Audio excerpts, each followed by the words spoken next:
Manifestasi imajinasi sosiologi adalah baik ya, ini materi kalau dimasukkan ya mungkin bisa masuk ke dasar-dasar sosiologi, materi yang kita pelajari di kelas 10. Namun ini menarik, kenapa? Karena kalau kita bicara tentang dasar sosiologi, ini termasuk dalam konsep sosiologi yaitu imajinasi sosiologi. Ini merupakan sebuah konsep yang kalau di buku-buku teks kita tidak terlalu populer, artinya tidak banyak buku-buku yang menuliskan konsep imajinasi sosiologi sebagai pelajaran kita di kelas gitu kan. Artinya apa? Ini tipe soal yang meminta kita untuk banyak membaca ya. Kita harus mengandalkan informasi-informasi dan juga pemahaman-pemahaman di luar buku teks yang kita pelajari di kelas ya. Nah, karena dia merupakan tipe soal seperti itu ya, jadi kita harus membiasakan diri ketemu dengan soal-soal seperti ini dan tidak kaget ketika kita ketemu konsep-konsep dalam sosiologi yang mungkin ya di telinga kita terasa belum pernah didengar gitu kan, atau malah belum pernah didengar sama sekali karena termasuk baru ya atau tidak umum dipelajari di kelas. Baik ya, kalau kita cerita tentang konsep imajinasi sosiologi, ini adalah salah satu konsep dalam sosiologi yang dikenalkan juga oleh salah seorang sosiolog, kalau tidak salah namanya Wright Mills ya. Ini juga nama tidak terlalu populer ya di buku-buku teks sosiologi kita di sekolah. Namun pendek cerita saja, imajinasi sosiologi ini adalah apa? Imajinasi sosiologi ini adalah kemampuan seseorang ya untuk melihat sejarah permasalahan sosial, untuk melihat sejarah masalah-masalah sosial. Jadi masa lalu dari masalah-masalah yang dihadapi manusia. Tujuannya apa? Ya, dengan tujuan apa? Untuk bisa membedakan, untuk dapat membedakan apa yang kita sebut sebagai membedakan, apa yang kita sebut dengan masalah pribadi ya, yang mana terkategori masalah masih pribadi, mana kemudian yang terkategori masalah sosial, karena tidak semua masalah pribadi nanti akan menjadi masalah sosial gitu kan. Misal kalau dikasih contoh, jika ada satu pengangguran ya, di satu pengangguran di satu kota yang berjumlah 100.000 orang, maka itu menjadi masalah pribadi. Tapi kalau kemudian ada 1.000 pengangguran di dalam satu kota yang isinya 100.000 orang, maka 1.000 pengangguran ini akan menjadi masalah sosial gitu kan. Masalahnya sama, masalah pengangguran, tapi jumlahnya berbeda. Artinya kita harus membedakan di imajinasi sosiologi adalah ini adalah yang satu ini adalah masalah pribadi dan 1.000 ini menjadi masalah sosial walaupun bentuknya sama, pengangguran atau tidak mendapatkan pekerjaan. Nah, dari sini ya kata kuncinya ketika kita ketahui ya ini berkaitan dengan pribadi kemudian menjadi dengan masyarakat gitu kan, sosial. Maka yang paling mendekati mana? Yang paling mendekati adalah C, individu menjadi pola sosial umum, atau D ya, masalah pribadi menjadi isu publik. Ini juga tidak, karena memahami masyarakat sebagai konflik, ini teori konflik. Ini juga tidak melihat kegagalan pribadi. Jadi bukan kegagalan pribadi tapi masalah ya gitu kan, masalah pribadi menjadi masalah sosial juga tidak. E, membuat perbedaan besar juga tidak, karena tidak bicara permasalahan sosial atau permasalahan pribadi, kurang lebih seperti itu. Jadi jawabannya C atau D, ini lebih tepat untuk dijawab C untuk soal kita kali ini. Kenapa? Karena kita mengidentifikasi masalah perilaku individu yang menjadi masalah ke dalam pola-pola secara umum, karena dia tidak melulu mutlak bicara masalah sosial, tapi juga berbicara tentang perilaku secara umum gitu kan ya. Bukan untuk mengubah masalah satu orang menjadi masalah orang banyak, juga tidak. Jadi untuk di soal ini kita lebih tepat menjawab C.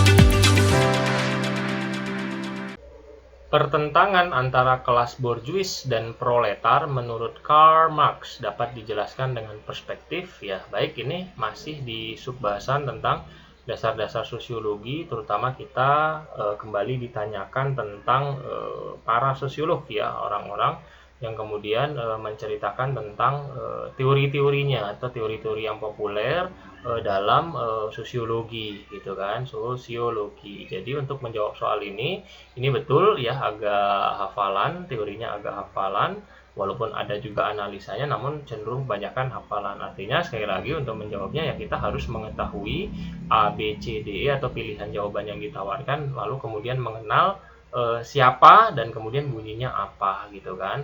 Nah, namun kemudian ini sudah bisa langsung dijawab karena sudah langsung menyebut nama. Karl Marx ya sudah menyebut ada kelas bourgeois, ada kelas proletar. Maka ini selalu dengan perspektif apa? Karl Marx sekali lagi sudah sangat populer kalau kita belajar sosiologi dengan teori atau perspektif konflik sosial. Bahwasanya kalau kata Karl Marx, kelas bourgeois itu adalah kelas kaum kaya gitu kan yang memiliki modal, itu harus selalu bertentangan atau diberikan konflik dengan kelas proletar, kelas orang miskin atau yang hanya memiliki tenaga saja. Nah, dengan adanya konflik antara dua kelas ini, harapannya kalau kata Karl Marx akan muncul perubahan sosial, masyarakat akan berubah menjadi kondisi yang lebih baik. Maka harus dimunculkan konflik agar muncul kompromi di tengah-tengah masyarakat agar dapat berubah jadi lebih baik ya. Jadi selalu dan khas ya kalau sudah bicara Karl Marx itu bicara konflik sosial. Di materi sosiologi kita di kelas selalu seperti itu.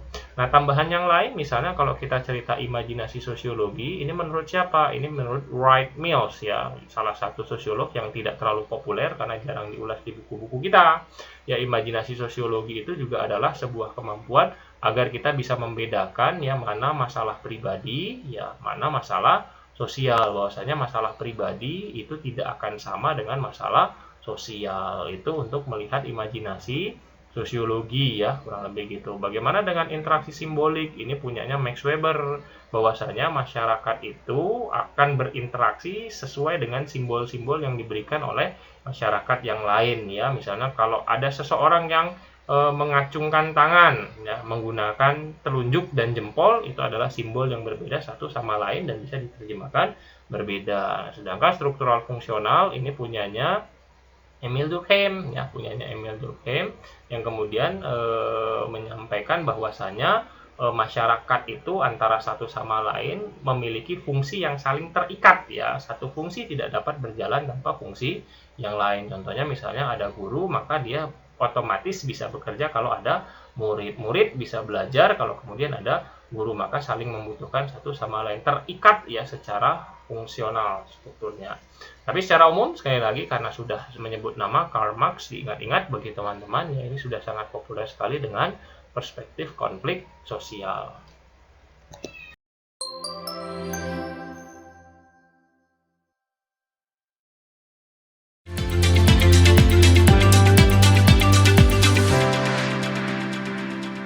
Pada masyarakat desa, anggota masyarakat yang melakukan pelanggaran cenderung untuk diasingkan atau tidak disapa, sedangkan pada masyarakat kota, anggota masyarakat yang melakukan pelanggaran mendapat sanksi yang bersifat. Baik ya, ini subbahasanya kita cerita tentang konsep-konsep dalam sosiologi.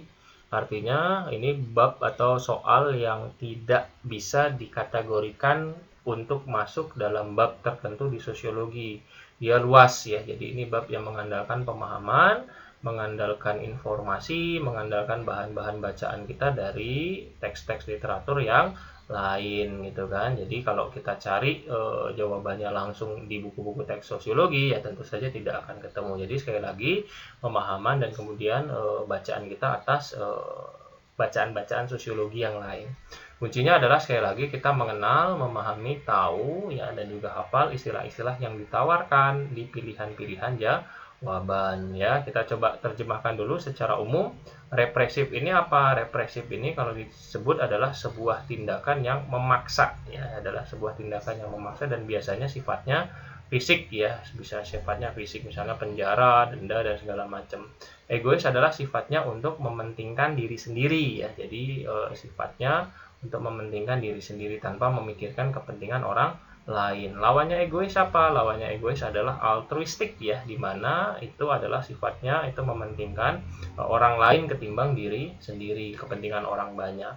Nah, sedangkan restitutif adalah sifatnya hukuman yang mendidik ya, hukuman yang mendidik, hukuman yang sesuai dengan aturan yang sudah disepakati ya, dan biasanya dia sifatnya kalau mendidik dia biasanya non fisik ya. Sedangkan reprositas kalau diterjemahkan adalah timbal balik ya, ini adalah sifatnya timbal balik. Nah, ketika kita sudah mengetahui masing-masing definisi, maka kita balikkan ke maksud soal. Pada masyarakat desa ketika melakukan pelanggaran cenderung diasingkan, sedangkan kalau di kota ada orang yang melakukan pelanggaran, maka biasanya ini kalau kita jawab, jawabannya adalah restitutif. Kenapa? Karena masyarakat kota itu adalah tipikal orang yang rasional gitu kan. Artinya ketika diberikan hukuman-hukuman yang tidak rasional maka akan cenderung melawan. Maka biasanya karena tipenya rasional dia akan tipe hukuman yang akan mendidik masyarakat jadi lebih baik dan biasanya juga sesuai dengan aturan ya. Sedangkan tadi kalau di desa cenderung untuk diasingkan ini sudah dalam bentuk tekanan gitu kan, sudah dalam bentuk represif. Makanya kemudian jika di desa lebih sifatnya represif, sedangkan di kota itu lebih restitutif ya. Jadi tidak ada kaitannya dengan egoistik dan altruistik karena memang ini soal sifat hukuman ya, dan juga tidak ada kaitannya dengan apakah dia timbal balik atau tidak ya. Jadi kita akan belajar sedikit banyak tentang istilah yang cukup rumit ya untuk di soal kali ini.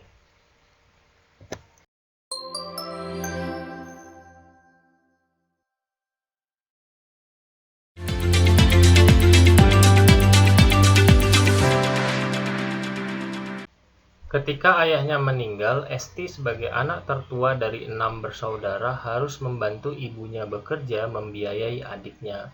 Di sisi lain, Esti juga harus kuliah. Dalam hal ini, Esti mengalami. Baik ya, ini materi soal konsep-konsep dalam sosiologi. Ya, konsep-konsep dalam sosiologi artinya secara khusus ya, atau secara umum ini juga tidak bisa dimasukkan ke dalam bab-bab yang ada di pelajaran sosiologi karena dia dikenal dalam banyak bab di sosiologi, artinya bisa dipakai di banyak kesempatan ya. Dan ini termasuk tipe soal ya hafalan gitu kan, hafalan konsep ya, yang kemudian sering juga ini disampaikan di pelajaran-pelajaran di kelas ya. Baik ya, ini namanya apa ya? Ini namanya adalah ketika ada dalam kondisi di mana satu orang ini menjalankan peran ya, menjalankan peran lebih dari satu ya. Nah, idealnya satu orang ya itu bisa punya banyak peran, nggak apa-apa ya. Satu orang itu bisa punya banyak peran, itu tidak masalah ya. Namun kemudian ketika orang itu beraktivitas maka dia harus memilih untuk menjalankan hanya satu peran saja. Ketika dia menjalankan peran lebih dari satu, maka kemudian dia akan mengalami apa yang kita sebut sebagai konflik peran. Ya, jawaban kita di sini adalah konflik peran. Kenapa? Karena dia nanti akan sulit untuk menjalankannya, ya, sulit untuk menjalankan perannya, salah satu di antaranya atau malah dua-duanya menjalankan peran, dan juga kemudian atau dia sulit untuk mengambil keputusan. Ya, dari soal kita sudah sama-sama disampaikan, ditunjukkan bahwasanya Esti ini peran utamanya adalah sebagai anak gitu kan. Namun ketika ayahnya meninggal maka mau tidak mau dia harus membantu ibunya bekerja menjadi tulang punggung. Maka kemudian dia menjalani peran lebih dari satu sehingga mengalami kesulitan ya untuk menjalankan perannya. Maka kemudian di sini Esti mengalami konflik peran. Nah, bagaimana dengan pilihan yang lain? Ini hanya pilihan sekedar untuk mengecoh saja gitu kan.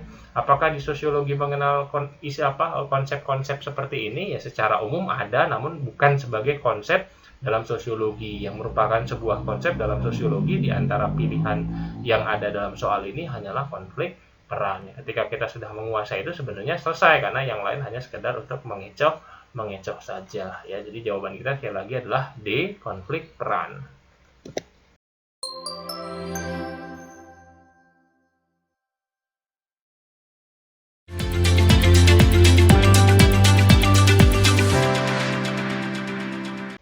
Penggunaan dengan sengaja bahan berbahaya pada kosmetik berupa merkuri atau logam berat lainnya dengan tujuan agar harga jualnya lebih murah dapat dikategorikan sebagai kejahatan. Baik, ini bahasanya babnya tentang penyimpangan sosial. Bisa, ini sudah belajar di kelas 10, tapi secara khusus ini lebih banyak masuk ke bahasan tentang masalah sosial, materi yang kita pelajari di kelas 11 ya. Masalah sosial sendiri bahasanya nanti terdiri dari kemiskinan, terdiri dari ketimpangan, dan termasuk juga yang ketiganya terdiri dari kejahatan ya. Nah, khusus untuk materi kita sesuai dengan soal, karena yang ditanyakan adalah kejahatan, jadi sub bahasanya adalah bentuk-bentuk kejahatan. Ada berapa bentuk-bentuk kejahatan yang harus kita ingat, harus kita hafal, atau harus kita paham? Ini totalnya nanti ada Ada 6 ya. Kita coba tulis dulu. Yang pertama ada namanya white collar crime dalam bahasa Inggris ya, white collar crime. Lalu kemudian yang kedua ada blue collar crime, blue collar crime. Lalu kemudian yang ketiga ada corporate crime, corporate crime. Lalu kemudian yang keempat ada crime without victim ya, ada crime without victim ya. Ini memang dalam bahasa Inggris ya pembagiannya. Lalu kemudian yang kelima ada transnational crime, national crime, dan yang kemudian terakhir ada yang keenam ada structural crime. Ini ada structural crime, atau nanti kita terjemahkan structural crime ini menjadi kejahatan yang terencana ya, kejahatan yang terencana. Sedangkan nanti transnational crime ini kejahatan lintas negara, sedangkan nanti crime without victim ini kejahatan yang tanpa jatuh korban. Maksudnya hanya untuk orang itu sendiri ya yang jatuh korban tanpa melibatkan orang lain. Corporate ini melibatkan perusahaan sesuai dengan judulnya dalam bahasa Inggris. Blue collar crime ini melibatkan masyarakat biasa ya, masyarakat biasa, sedangkan ini melibatkan masyarakat yang memiliki kekuasaan ya, memiliki kuasa. Baik. Nah, dari sini kita sudah membaginya menjadi 6 gitu kan. Sudah melihatnya ada 6 sebagai hafalan kita karena memang terlihat ini soal hafalan. Namun pilihan jawaban yang disampaikan tidak dalam bahasa Inggris sehingga kita harus terjemahkan ya. Yang E misal kerah putih. Kerah putih itu apa? Ini adalah white collar crime yang artinya tadi dilakukan oleh masyarakat yang memiliki kekuasaan ya. Kejahatan lingkungan ada, ini tidak ada kejahatan lingkungan, yang ada adalah kejahatan korporasi ya, corporate, atau kemudian kejahatan yang dilakukan oleh perusahaan. Ada kejahatan tanpa korban, ada tadi crime without victim, ini adalah kejahatan tanpa korban. Ada tidak kejahatan individual, ini tidak ada karena nanti dia terkategori sifat ya, ada penyimpangan dalam bentuk individual, ada penyimpangan dalam bentuk kelompok. Nah, tinggal ditengok ini sesuai dengan keinginan soal, kita menganalisanya. Setelah tahu pilihannya antara B, C, atau E, maka penggunaan dengan sengaja bahan berbahaya pada kosmetik berupa merkuri ya. Jadi ini cerita tentang kosmetik ya, agar tujuan harga jualnya. Maka sudah terlihat ya kalau sudah ngomongin harga jual, apakah dia terkategori tanpa korban, korporasi, atau kerah putih, maka jawaban kita adalah korporasi, karena perusahaan itu pasti ingin mendapatkan untung ya, harga jualnya ingin lebih tinggi, dan ini dilakukan oleh kosmetik ya. Jadi dan menelan korban jelas, jadi bukan cuma orang itu sendiri ya. Apakah dilakukan oleh orang yang berkuasa? Belum tentu ya, karena di sini tidak ditentukan atau tidak dilihat apakah orangnya berkuasa atau tidak, tapi yang diinginkan adalah mencari untung, dan itu sekali lagi jawaban kita adalah C atau korporasi, kejahatan yang dilakukan oleh perusahaan.